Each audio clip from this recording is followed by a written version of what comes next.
everybody, this is the Interstate of Music podcast, and with me today is Cynthia Cao, all the way out in Los Angeles, and she's got some cool projects, and I'm going to have her kind of speak to them a little bit, but one of the things that I really want to know, kind of get inside her head a little bit is about this whole, metaverse world that people have talked about, heard about. I certainly don't know enough about it.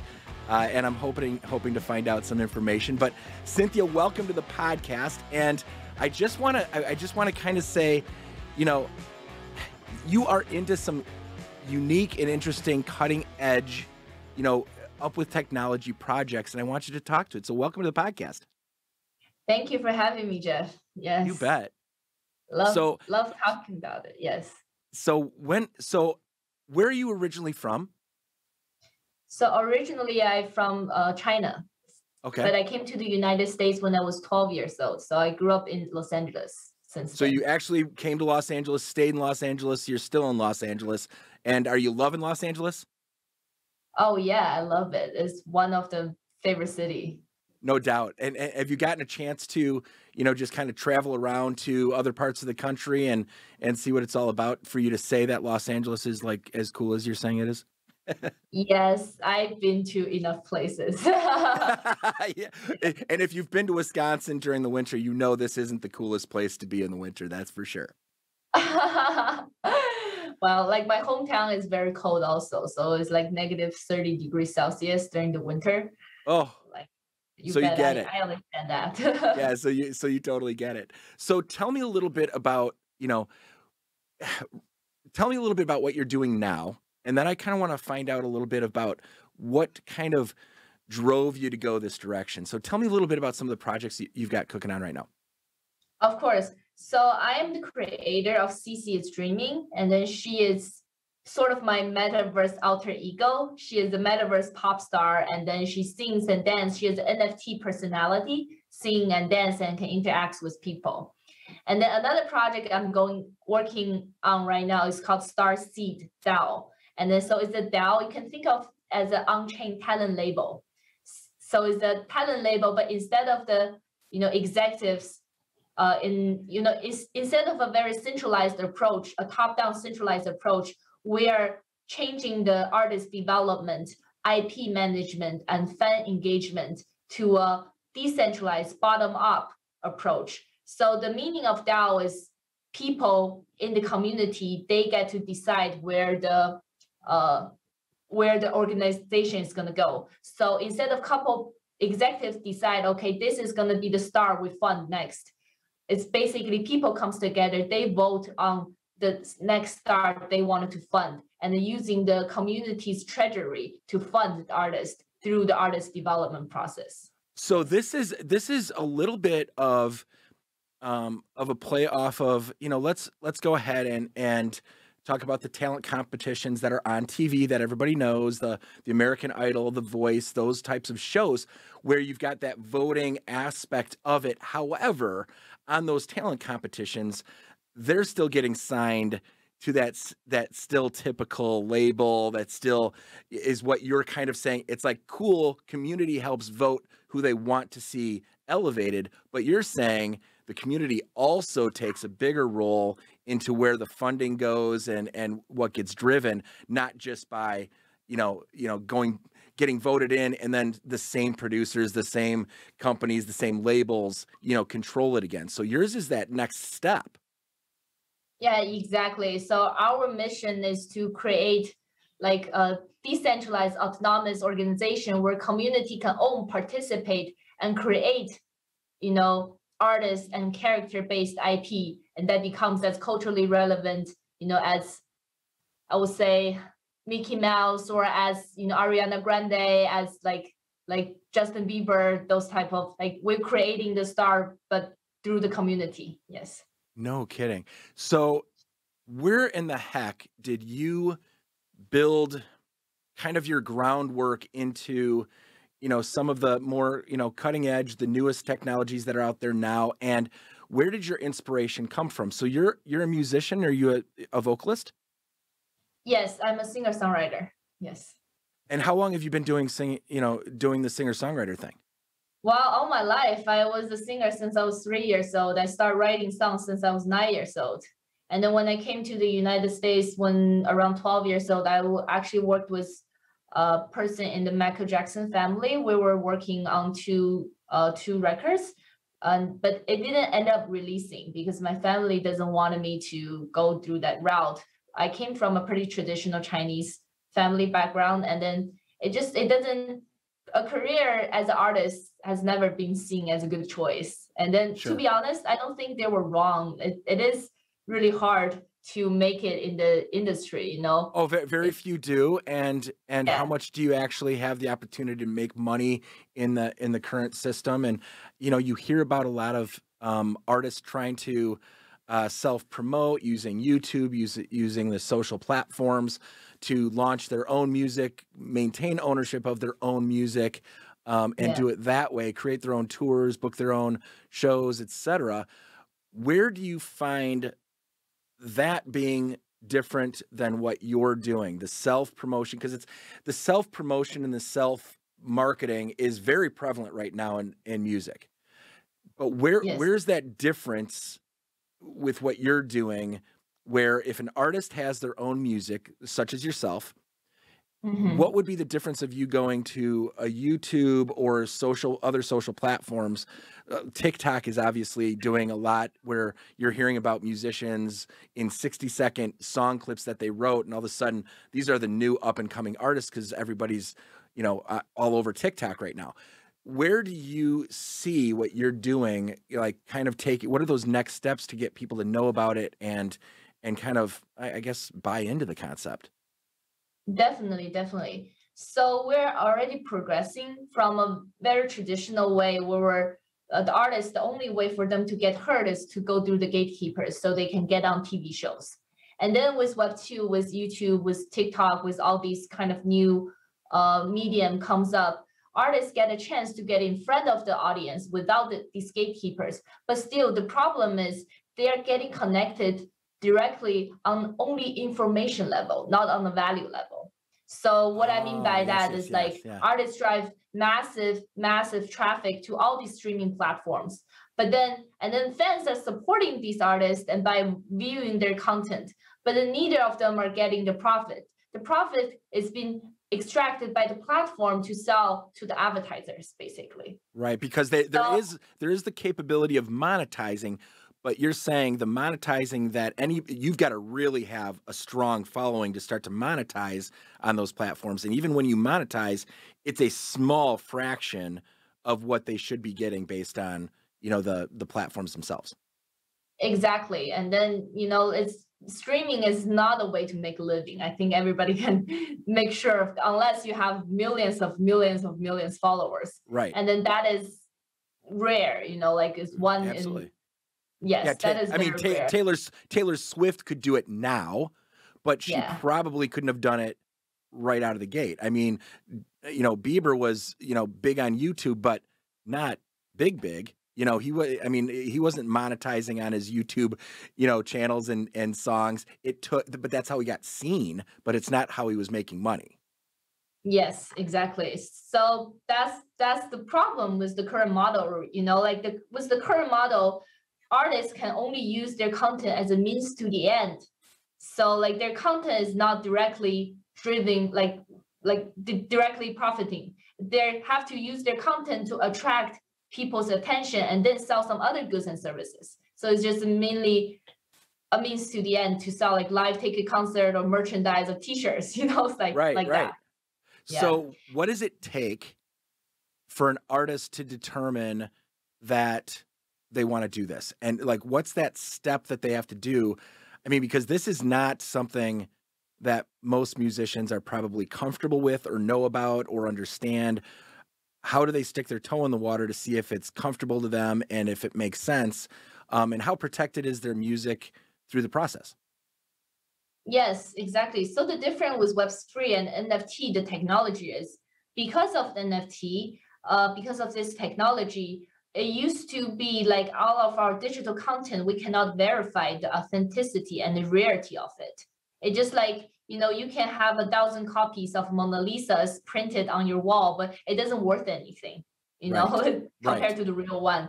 But then the problem with digital, with the Web 2, is like it gives artists a way to have an exposure and audience, but then it also takes away the rarity and then the authentication part of the art. They can use to sell albums. Okay, that's copies. But right now, people can just listen it for free on the website, and then just there's no motivation for people to actually buy it. And then even you buy it, it's just an MP3, right? You can just download it. But So then Cynthia, with the NFT, really quick question, because I want to, because of the NFT concept of the originality, I want to kind of ask this question now, because that's kind of where you're at in the response. Is it okay if there's an artist right now that is very popular on TikTok, has a bunch of subscribers on YouTube for their original music, would they, entering the metaverse aspect, would they need to only launch new music on that, or could they take with them music that's already been out on other social platforms, or do they have to just take everything brand new and launch it there so it still has that NFT kind of, that authenticity and that originality aspect of it? Does it have to be brand new, or can they bring some songs with them? They can bring songs with them, because the thing about that is still the same, right? They just basically selling an authentication of the thing, and then but the music is still on web. It's not like, oh, you own this piece of music and then nobody else can listen to it. That's right. Took away the purpose of artists creating art, right? Is for people to enjoy it. But then like what it's is add on a different layer. It add on the authenticity. For example, all those Bored Apes out there, you can just download it and then put it as your profile picture. But unless you own the actual authentication in your digital wallet, you're not the owner of that. I love you know what I'm talking about? Yeah, I do. Is the metaverse, and help me understand it, because I'm not completely locked into it right now. I love this podcast because I'm learning every aspect of what you're talking about from scratch right here. So in the metaverse, you can buy aspects of real estate. You can, there's aspects of the metaverse. Is it possible to open a music venue within the metaverse that artists play in? Yes, that's a lot of people are planning to do that, and I think there are people already doing that right now. That's something I'm definitely going to do with Starseed, with CC in the future. Yeah, that's fantastic. I mean, how long do you think it will take for this to become a little bit more mainstream? And who's out there really screaming from the mountaintops that it even is a thing to consider as part of a strategy for a musician? I think a lot of people in the industry are already doing this. And then right now you can see all these people, all these builders, they're building the platform for artists, for musicians to basically be able to monetize easily through Web3 technology, through NFTs, through tokenization. And then you can see all those VC is coming in, and then the money is coming in to help build this economy. So I will foresee it's not very, very long. Probably is already pretty big, I would say, in the community, but I don't see it's longer than 2 years when it pushes into the mainstream. Yeah, I love it. Yeah, so what were you doing before this that just kind of made you say, I want to take this, I want to be part of taking something to that next level? What were you doing before this? I know you're a singer-songwriter, but what did you go to school? What's the rest of you all about? Yes, I can give you a quick rundown about my story, my life. Yeah, hit me a little bit with that journey. Yes. So it's like when I told you last, when I came to the United States at age 12, I actually did some songs with a member in the Michael Jackson families, but it didn't get released because my family, they don't want me to become an artist. And then when I was I would say age 15, I was elected to the SM Entertainment in Korea to become a part of the K-pop band, basically. Okay. And then it was the same problem. Like Right. my family doesn't want me to go, and then I didn't end up going. And then when I was age 18, I wanted to went back to China and become a, like artist, actor, and then it's still the same. My family was strongly against it, so I have to ended up going to UC Irvine, and then undecided, undeclared. So because I have no fucking idea why I was there, so I like, and then I become kind of really depressed too. But I was depressed since I was 10 years old because of this dream and reality kind of struggle. I kind of know, from the family, from the society, okay, that's not something I was supposed to be doing. Well, But then on the other and let's hand, face it, you're 10 years old and picturing a dream. Then you're 12. You move to the United States and to a massive city that is there. I mean, it's just crazy what Los Angeles can be just to your sensory. It's just like everything's going crazy. There's so much happening. And then to be trying to just find where your passion can take you, and then fighting the internal struggle of family acceptance of a career path, etc. I mean, you went through, that's a lot of challenge for a younger person. That's just a lot. Yeah. that is part of the journey, I guess. And then and then it's just, for me, there's a lot of stuff besides that part. I had my spiritual journey coming up too, like during 2018, I was in a spiritual awakening. So like through that awakening, I realized that my mission in this lifetime on Earth is to help Earth with the transition process. We're transitioning from a 3D reality to a 5D reality. And then we're during this transition, how can we make sure that the world, we're basically rebuilding all the rules. We're like at the beginning of a big bang. How can we make sure that we're rebuilding the rules towards love, towards inclusivity, towards understanding, towards win-win situation, instead of a more separation, more prejudice, more fear-based kind of rule? And then I was thinking about that, and it's really funny that during 2018, I went to the airport. I usually pick up a book before I get on the plane just to read it. And then that time I was picking up a book about blockchain. And I heard about the terms quite a while because of the whole 2017 ICO like boom, but I never had time to look into it. So I just picked up the book. At the time, I was actually in the music red light management. So for music management.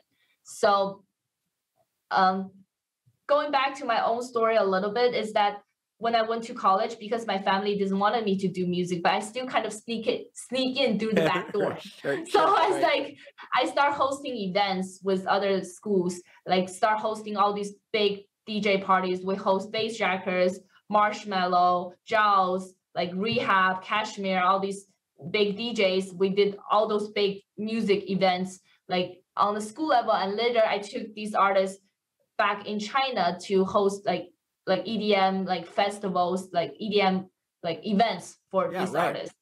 So I did event planning for about 2 years. I still sneak into the back door. And then I went back to the United States. I started to be getting into the music management side of things. So I was at Red Light Management, and that's when I first read about blockchain. And then I was music manager for about 2 years, and then I become my own artist for 2 years. So that's like my own journey. But then during 2018, while I was still at Red Light, I read about that book. And then when I started reading about the book, I was like, oh my God, this is the solution for united Earth, basically. Yep. Like through the blockchain technology, we can truly become a one global citizen instead of, like being separated in different cages built by the different politics and communities. We're truly building a decentralized, on a global scale kind of economy. Because like the internet helped the world comes together as one on the information level. But blockchain technology, Web3, can help the Earth comes into one on the value level. Yes. And then when I read about that, I was like, this can definitely change the way, fans and can definitely change the way, the creators and fans to be able to interact with each other and connect with each other without someone stuck in the middle, basically. So and then how long from 2018 when you were doing that to just going for it and starting it on your own, and how long have you been doing it? It's been, so I actually, like, it took a while, like when I first read about it, I went to the Draper University and I started learning about the technology. At the time, I was talking about how I think blockchain technology can help all the content creators. And I think I still have a footage back in the 2018. I was like talking about that, it's really funny, but at the time, the technology wasn't mature yet. Right. And then, I'm not a technology person. Yeah. You understand, you understand what the technology can bring and using it as a tool. You're not necessarily writing it. Yes. So at the time, the technology wasn't mature. There's no enough infrastructure, I would say, to build this type of economy we can build right now with the NFTs. So I would just basically went back to my music management stuff, went back to my own music stuff. And then, I'm a holder of the cryptocurrency, hold for many years. And then not until, I would say, this year, I started to look back into the technology because the NFT booming was coming up, and then I started reading about these things, and I started getting back into the crypto community, and then not until this year. So I started the project, the whole project idea, I started October, so it's pretty recent. Yeah, but then not until this year, I start coming back into the space and start looking like what's the more tangible way for me to get involved. And how have you, so you can build a social community.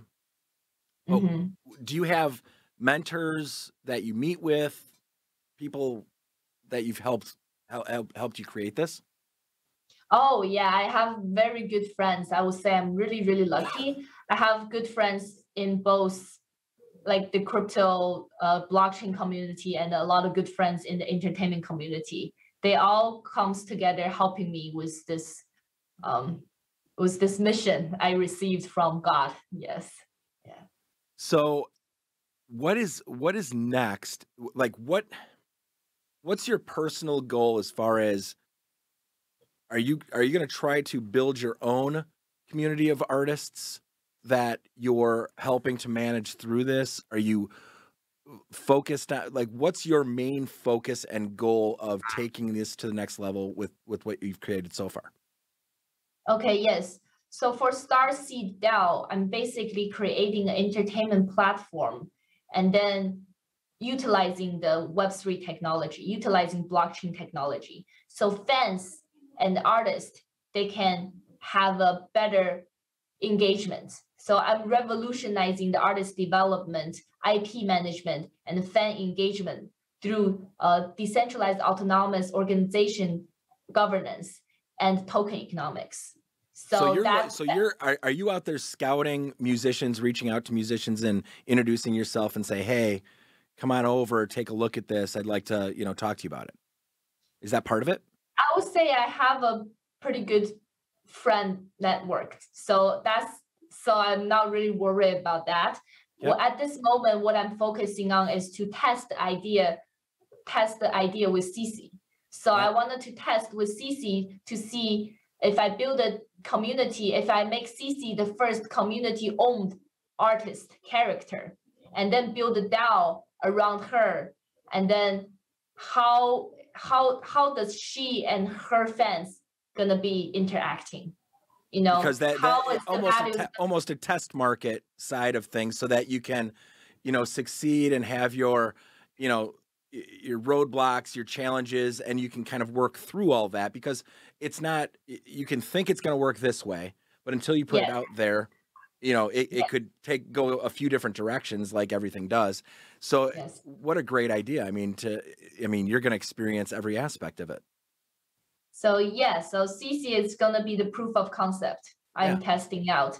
And then at the same time, like I say, I'm building Starseed DAO. I'm just having a really good network, helping me with the idea, with the tokenization part of it, with the token economics. That part is still incubating, I would say. And then while I'm testing CC in the market with CC's NFT release, I'm incubating this idea, and then building a team for this, the DAO side of things. And then, so after I can prove the model with CC it's going to work, I'm going to start building this platform with, engineers, with all the resources. And then with the platform, I can starting helping other musicians, helping other artists to get the metaverse.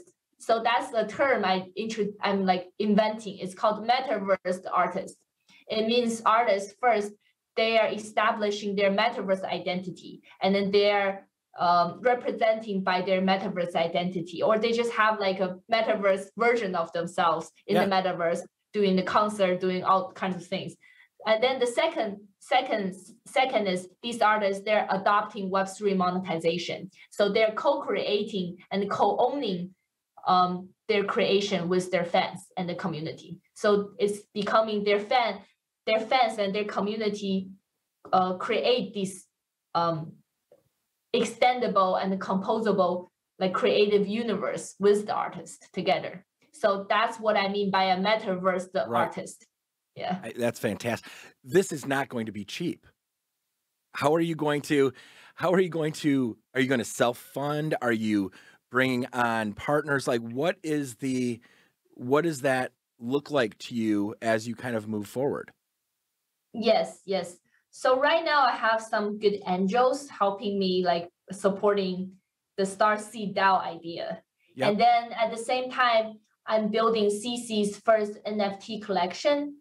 And then I'm going to reveal that very soon. And then I'm planning with the CC NFT collection, I'm going to test the market with CC's stuff, and then raise through the community, like raise through the fans of her, raise through people who believe in her story, wanted to support her. So that is my plan with the CC side.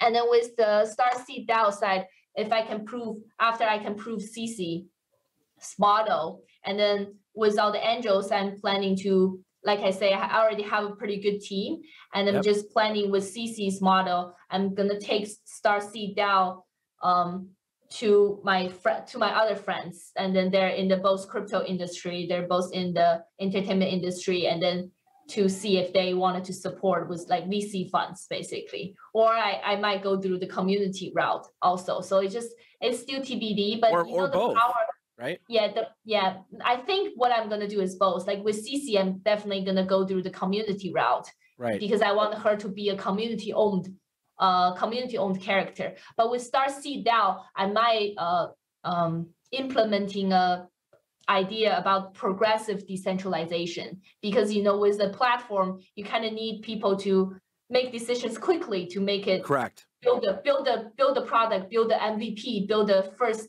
iteration, and then later I will slowly take out the control, make it more and more decentralized. So it's a progressive decentralization model that's been written by the A16Z and the A16Z website also. So it's a really good model. I think that's what I'm gonna follow for Starseed DAO.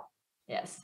Well, Cynthia, I cannot thank you enough. This has been, no doubt, one of the most interesting, cutting-edge podcasts I've ever been part of, and your knowledge within it, your passion within it, and being a musician yourself, this has got to be so exciting for you.